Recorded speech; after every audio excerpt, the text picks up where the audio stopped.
Bismillahirrahmanirrahim. Assalamualaikum warahmatullahi wabarakatuh. Waalaikumsalam warahmatullahi Alhamdulillah wabarakatuh. kembali berjumpa di acara kita, acara Kabuli, kajian buku pilihan, edisi buku manajemen, politik dan dakwah Rasulullah Sallallahu Alaihi Wasallam. Alhamdulillah kita sudah memasuki yang ketujuh ya, pertemuan yang ketujuh ya untuk edisi buku kali ini, dan sudah cukup panjang ya edisi kita, dan mungkin beberapa kali pertemuan lagi edisi buku ini sudah selesai. Mudah-mudahan ini bisa kita selesaikan dalam waktu yang beberapa lagi lah, kita bisa lagi dengan buku-buku yang lain yang akan kita kupas. Pada kesempatan hari ini juga alhamdulillah pemateri dan narasumber kita sudah berhadir. Assalamualaikum warahmatullahi wabarakatuh, Ustaz Orin. Waalaikumsalam warahmatullahi wabarakatuh. Mudah-mudahan beliau selalu sehat selalu, dan kita juga selalu diberi kesehatan sehingga kegiatan kita hari ini bisa berjalan dengan lancar dan maupun kegiatan-kegiatan yang akan datang ya. Ustaz, kita sudah sesi yang ketujuh nih Ustaz ya. Kalau tidak salah di minggu kemarin kita sudah membahas tentang sistem administrasi dalam negeri Ustaz ya, yang terjadi pada masa Rasulullah SAW. Nah, hari ini kita akan membahas salah satu bab yang ada di buku ya, di buku manajemen dakwah politik Rasulullah SAW tentang sistem administrasi keuangan. Ya, ya. Nah, sebelum kita ingin bahas, mungkin sebelumnya kan kita tahu Rasulullah SAW itu setelah hijrah kemudian beliau memimpin kepemimpinan beliau berpusat di Madinah. Dan kita tahu juga beliau saat itu berposisi sebagai kepala negara. Nah, bagaimana, apakah sistem administrasi ini sistem administrasi keuangan ini ya, apakah ini juga pernah dilakukan oleh Rasulullah saat beliau berada di Makkah, Ustaz? Iya. Bismillahirrahmanirrahim. Assalamualaikum warahmatullahi wabarakatuh. Alhamdulillah kita bisa bertemu kembali dalam sesi ke-7 ya tadi. Itu. Jadi begini, bahwa sebagaimana kita ketahui ya, bahwa pada saat di Makkah itu Rasulullah mengelola dakwahnya itu sebagai sebuah jamaah atau sebagai sebuah kutlah, kan begitu itu. Oh iya. Sehingga memang itu kebutuhan aspek administrasi ketika di Makkah itu hanya sebatas bagaimana mengelola ya dalam lingkup jamaah atau dalam lingkup kutlah itu saja. Iya. Nah, kalau dalam konteks yang seperti itu, kalau lingkupnya seperti itu tadi ya, itu maka tentu masih lebih sederhana sederhana. Nah, karena itu maka pada saat Rasulullah di Makkah itu mengelola dakwahnya sebagai sebuah jamaah atau kutlah, maka tentu saja belum ada sistem keuangan tertentu yang misalnya ini pos pemasukan, ini pos pengeluaran itu tentu belum dilakukan oleh beliau itu. Nah, lalu bagaimana kebutuhan dakwah pada saat itu dipenuhi Iya. Nah, maka secara sederhana kebutuhan dakwah itu dipenuhi dengan dengan derma dengan infak daripada para sahabat daripada para sahabat terhadap kebutuhan tertentu, misalnya untuk memberi bantuan kepada sahabat-sahabat yang miskin misalnya maka dihimpun oleh Rasulullah sedekah, infak dari para sahabat yang kaya atau ada sahabat yang masih saat itu jadi budak misalnya pernah kita bahas di sesi berapa itu. Jadi sahabat-sahabat yang kaya dihimbau oleh beliau didorong lah, dianjurkan untuk membebaskan para sahabat yang budak ini. Jadi sahabat-sahabat yang kaya, yang agnia disuruh untuk seperti itu. Berarti pada masa beliau berada di Makkah hanya administrasi dakwah yang dilakukan beliau itu untuk sebuah sistem administrasi keuangan secara negara kan belum berarti ya. Belum. Nah, belum ada. Belum ada ya. Nah sekarang jadi kapan itu mulai kemudian Rasulullah membangun sebuah sistem administrasi keuangan tersebut, Ustaz? Nah, jadi sistem administrasi keuangan itu tentu yang dilakukan oleh Rasulullah sebagai sebuah daulah tentu dimulai ketika daulah itu ada, itu kan negara itu ada. Ketika beliau sudah berhasil gitu ya berhijrah ke Madinah, itu di sana berdirilah daulah Islam yang pertama di Madinah gitu ya. Nah, maka pada saat itulah itu mulai ada kan sumber-sumber pemasukan dari sebuah daulah atau sebuah negara itu. Nah, disitulah baru kemudian dibentuk gitu ya itu. Nah, pengelolaan keuangan itu gitu ya itu. Kenapa itu? Karena pada saat sudah ada daulah itu, harta itu kan mulai mengalir itu. Ya, mengalir terus gitu ya ke pemasukan ke negara itu. Ke negara itu. Misalnya berkat kemenangan telak misalnya atau kemenangan dalam pertempuran misalnya dalam banyak medan pertempuran gitu ya itu. Nah, di situ kan ada harta pemasukan di sana yang bisa didapatkan gitu ya. Demikian juga dari misalnya pengelolaan harta-harta milik umum gitu ya, dari pengelolaan industri, dari pengelolaan perdagangan gitu ya, dari pengelolaan pertanian, di situ sudah banyak gitu. Nah, semenjak itulah karena kalau skupnya sudah skup negara, skup daulah, maka semenjak itulah sebenarnya pengelolaan keuangan itu diperlukan dengan lebih tertata tersistemasi. Berarti di saat itu memang ada para sahabat yang ditunjuk khusus berarti ya? Ada. Nanti akan dibentuk oleh Rasulullah, akan ditunjuk oleh Rasulullah. Ini menangani ini menangani ini gitu ya, gitu. Nah, di buku ini diceritakan, dijelaskan si A menangani ini, si B menangani ini gitu. Itu diceritakan semuanya dengan namanya, bidang tugasnya gitu ya. Jadi di buku ini seperti itu. Nah, kalau berarti kan ini administrasi keuangan gitu ya. Betul. Kalau keuangan itu ada berarti ada pemasukannya. Iya, betul. Kalau pemasukan yang terjadi pada masa daulah itu, pada masa Rasulullah ya, pada saat itu apa saja yang ada saat itu yang menjadi pemasukannya? Antaranya ada ghanimah, ada faid, kemudian ada zakat, gitu. Kemudian ada bidang pertanian, gitu ya. Ada bidang industri, gitu. Ada bidang perdagangan, gitu. Ada kemudian juga harta-harta kepemilikan umum, gitu ya. Banyak berarti itu ya? Banyak sebenarnya sumber-sumber itu. Nah, karena ini skupnya sudah ditangani oleh negara gitu ya, maka itu akan dikelola oleh negara itu sebenarnya seperti itu ya. Jadi dari harta ghanimah dan fa'i saja misalnya gitu, itu luar biasa banyaknya itu loh itu. Apa itu ghanimah itu apa ya? Mungkin pemirsa mungkin karena ini istilahnya bagian mungkin baru atau mungkin sudah pernah mendengar, kira-kira bisa digambarkan lah ghanimah itu apa, fa'i apa gitu. Nah, jadi itu adalah kalau dalam sumber pendapatan gitu ya, ghanimah dan fa'i ini memang menjadi sumber pendapatan yang paling luas pada saat itu ya gitu. Oh gitu. Paling banyak pada saat itu karena tentu mengelola sumber daya alam misalnya. Harta-harta milik umum tadi kan tentu belum sempat masih karena mungkin teknologi juga belum ada itu. Nah, jadi di sini juga ada disebutkan ya, jadi penulis buku juga mengutip dari Imam As-Sun'ani ya itu. Saya bacakan saja itu ya.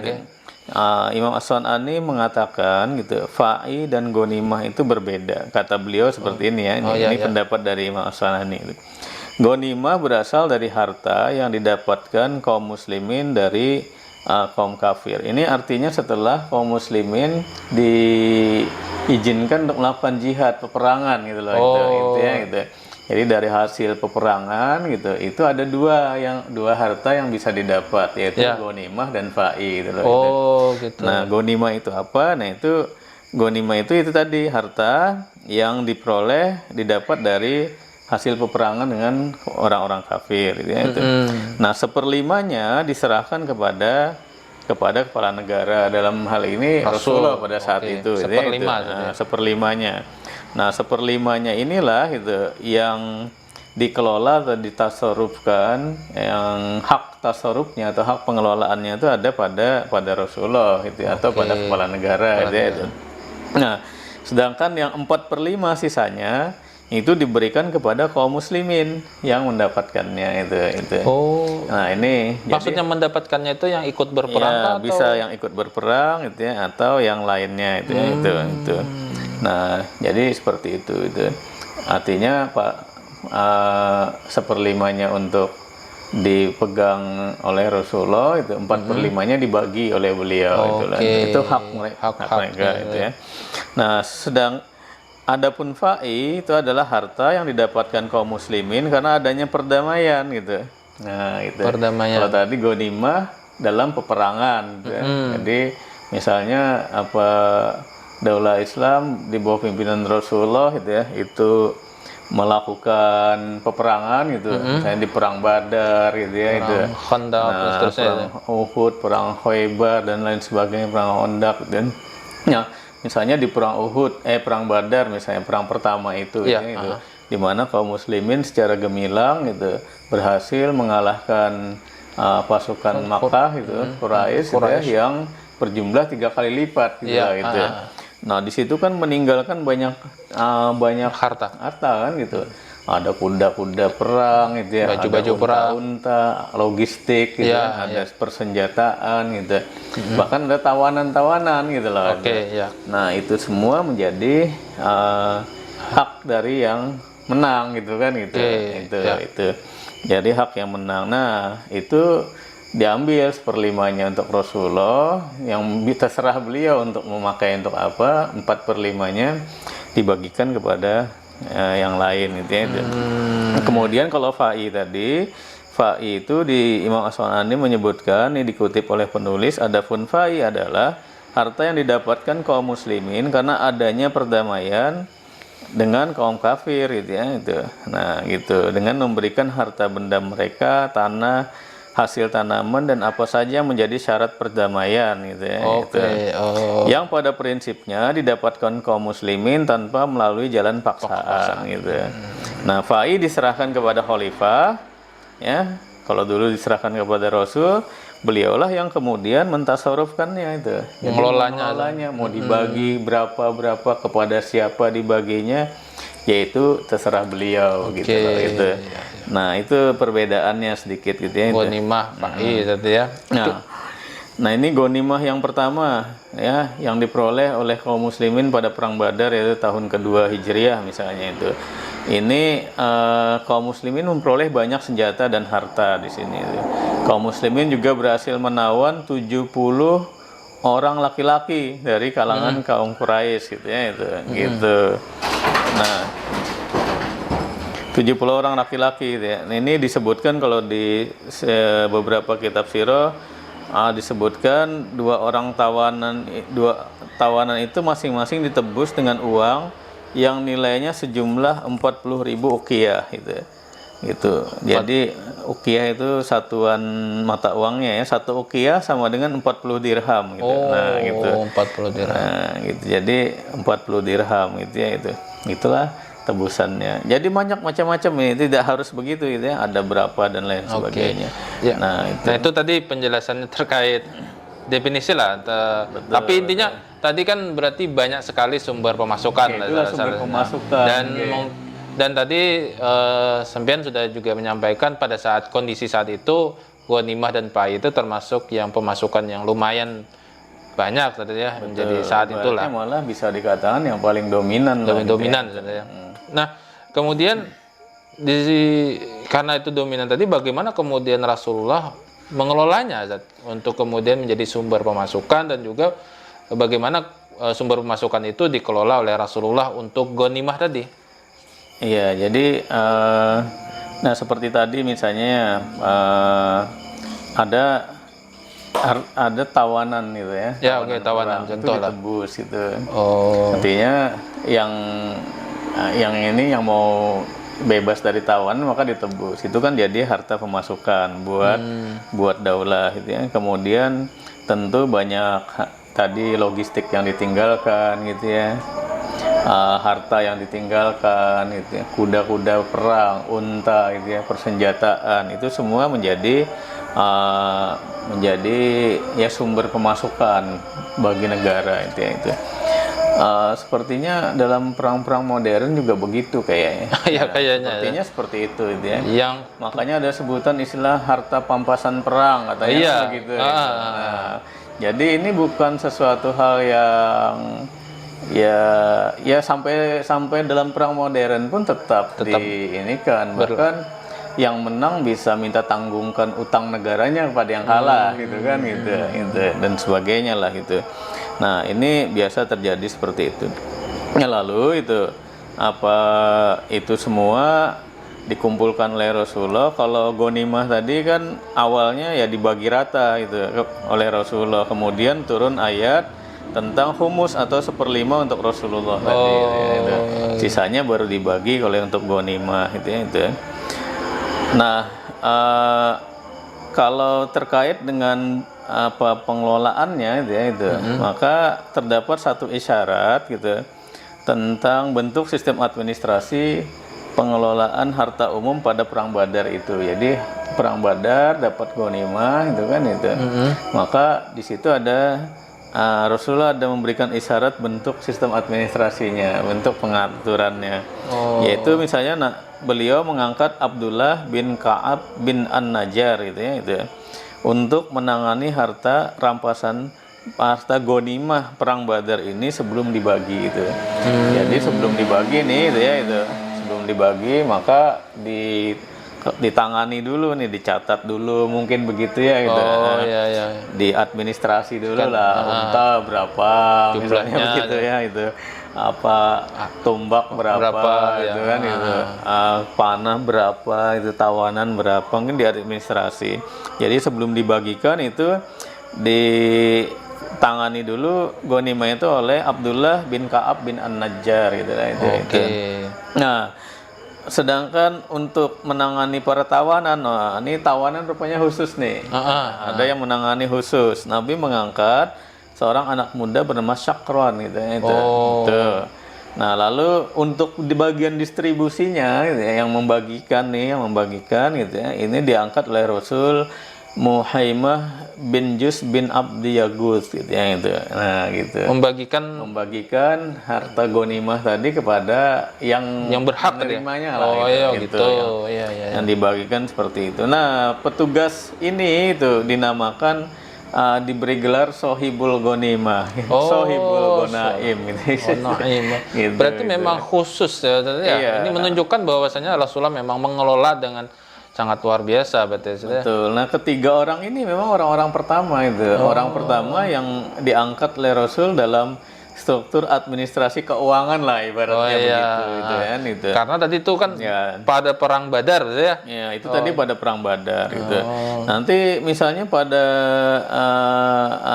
pasca perang Badar kan tahun kedua Hijriah ya mungkin ya.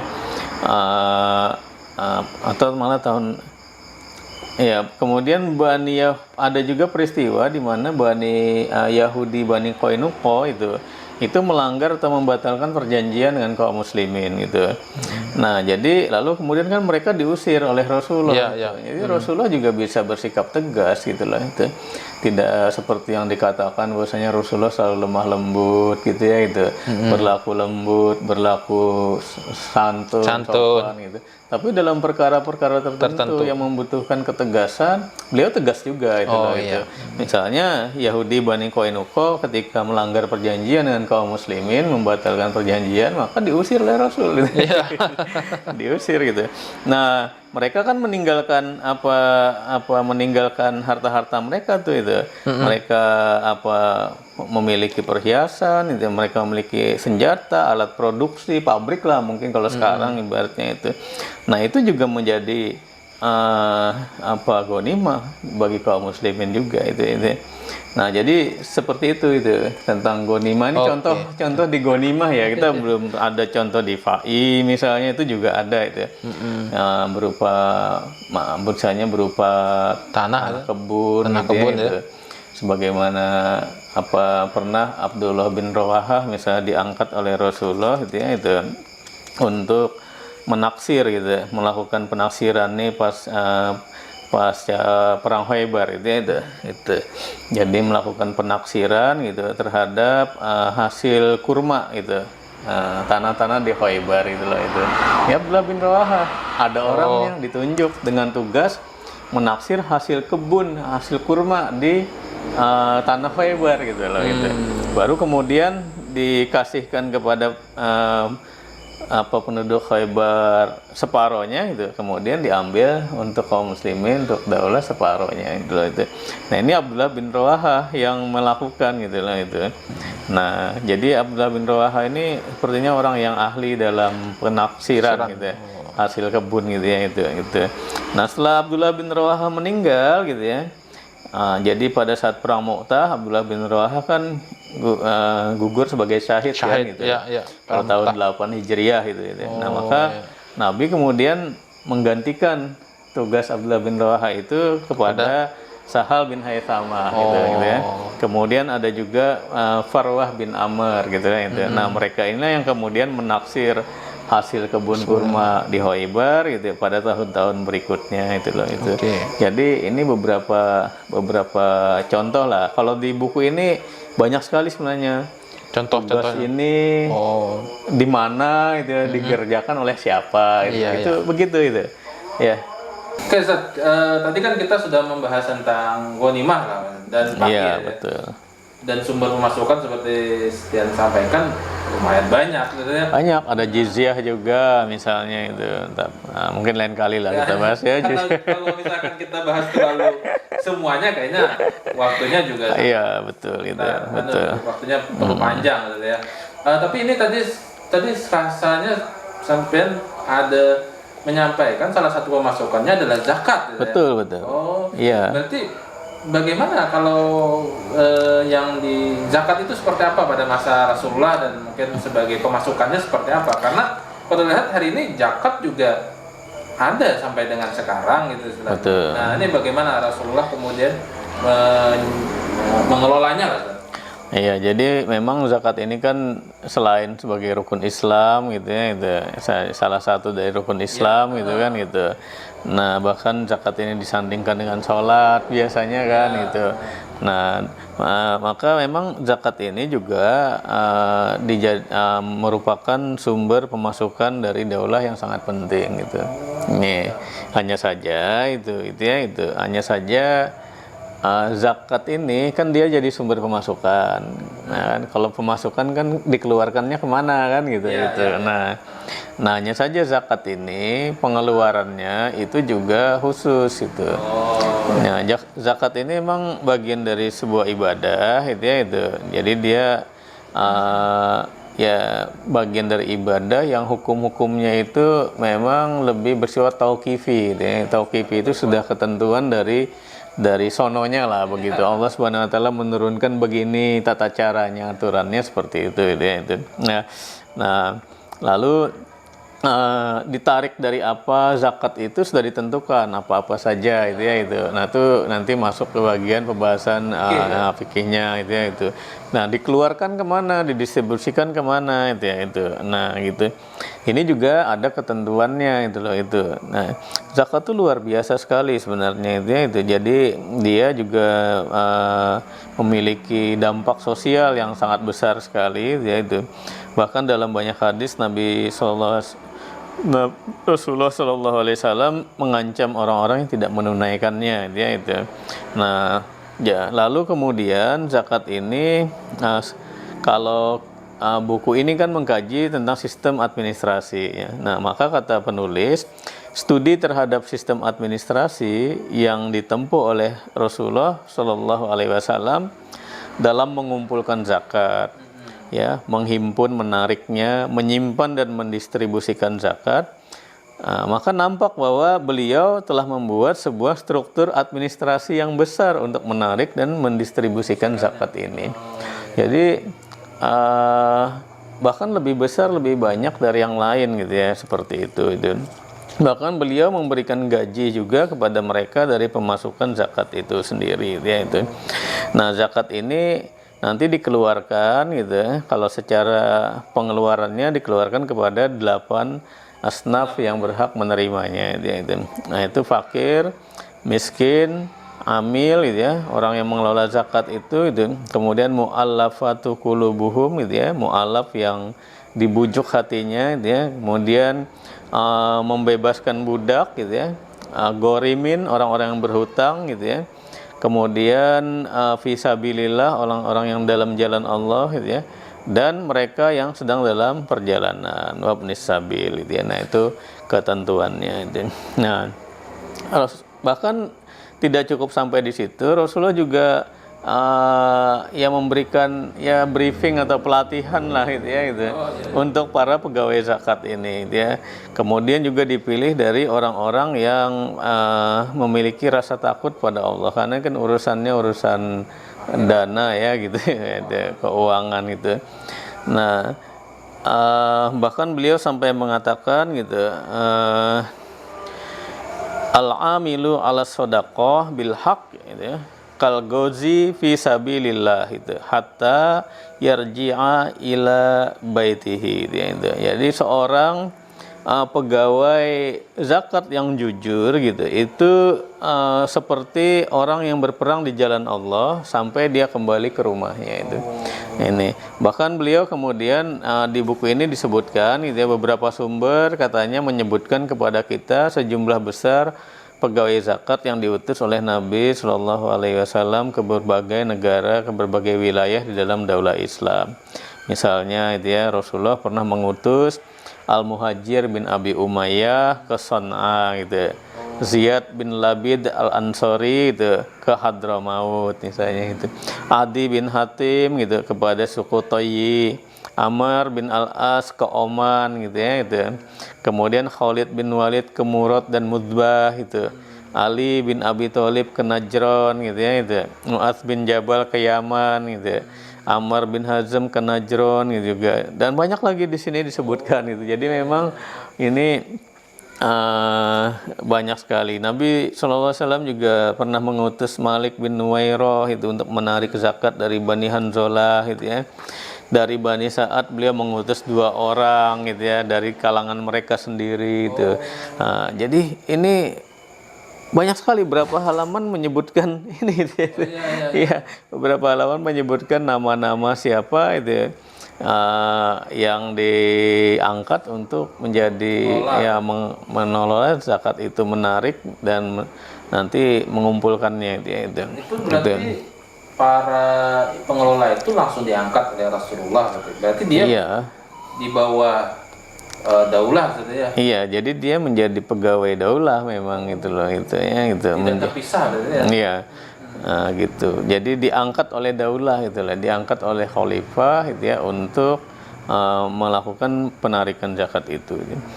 Nah, jadi kalau kita lihat ya dari nama-nama yang disebutkan tadi itu, maka kita kan bisa melihat tuh berapa besarnya kapasitas strukturnya itu ya. Nih, jadi berapa orang, banyak sekali itu yang ditugaskan untuk menarik dan mengumpulkan harta zakat itu. Menunjukkan juga sumber pemasukannya besar sekali. Besar sekali itu. Nah, nanti dari harta zakat itu kan dibagikan ke 8 asnaf itu.